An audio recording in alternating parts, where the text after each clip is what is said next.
কুরবানি কার উপরে করা ওয়াজিব, এ বিষয়ে আমাদের জানা অত্যাবশ্যক। একজন প্রাপ্তবয়স্ক সুস্থ মস্তিষ্ক সম্পদশালী ব্যক্তি কুরবানি প্রদান করতে পারবে। কিন্তু আজকে আমাদের সমাজের মধ্যে দেখা যায় সে প্রাপ্তবয়স্ক রয়েছে, সে সুস্থ মস্তিষ্ক রয়েছে এবং সম্পদশালীও রয়েছে, কিন্তু তার টাকাটা হারাম। ইসলামের বিধান হচ্ছে হারাম টাকা দিয়ে হালালকে বৈধতা করা যায় না।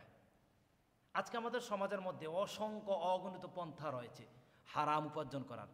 এখানে আমি একটু নক করতে চাই, একটু বিবেকের কাছে কোশ্চেন করতে চাই আপনাদের। হারাম টাকা দিয়ে আপনি কোরবানি করবেন না, আপনি হারাম টাকা দিয়ে সওয়াবের ভাগিদার কখনো হতে পারবেন না। এটা ইসলাম আপনাকে বৈধতা করে নাই। তাহলে কার উপরে কোরবানি করা ওয়াজিব, এটা ছিল আমাদের মূল প্রশ্ন। কোরবানি প্রাপ্তবয়স্ক সুস্থ মস্তিষ্ক সম্পদশালী ব্যক্তি কোরবানি করতে পারবে যদি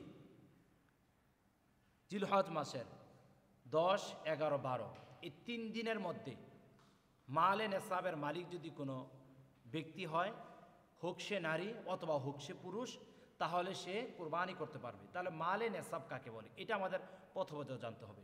মালে নেসাব বলা হয় 7.5 ভরি স্বর্ণ, 52.5 তোলা রূপ্য। 7.5 ভরি স্বর্ণের মালিক যদি হয় অথবা 52.5 তোলা রূপ্যের মালিক যদি হয়, তাহলে তার উপরে কোরবানি করা ওয়াজিব। উল্লেখ্য যে 7.5 ভরি এবং 52 তোলা রূপ্য তার কাছে একসাথে নেই। স্বর্ণ এবং রূপ্য মিলেও যদি 52.5 তোলা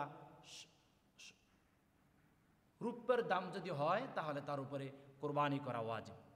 এখানে গুরুত্বপূর্ণ একটি বিষয়, আপনার অর্থ রয়েছে, আপনার সম্পদ রয়েছে, কিন্তু আপনি কোরবানি করলেন না।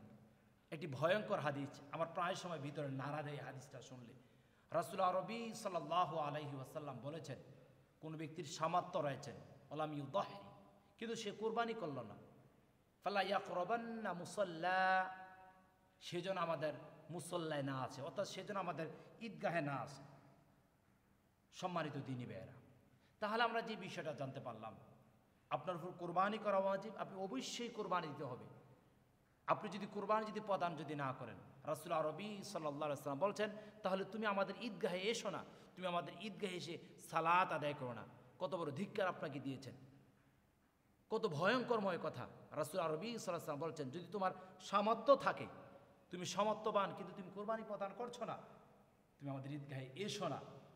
তাহলে আমরা জানতে পারলাম জিলহজ মাসের 10, 11, 12 এই 3 দিনের মধ্যে যদি মালে নেসাবের মালিক যদি আল্লাহর কোনো বান্দা, আল্লাহর কোনো বান্দি যদি হয়, যদি সে মুসলিম হয়, তাহলে তার উপরে কোরবানি করা ওয়াজিব। এর বাইরে অন্য কোনো ব্যক্তির উপরে কোরবানি করা ওয়াজিব নয়। আল্লাহ সুবহানাহু ওয়া তাআলা কোরবানি কেন্দ্রিক সকল বিষয়গুলো আমাদেরকে সুস্পষ্টভাবে বুঝে কোরবানির মতন সবচেয়ে উন্নত মানের ইবাদত আমাদেরকে অংশগ্রহণ করার তৌফিক দান করুক। আল্লাহুম্মা আমিন।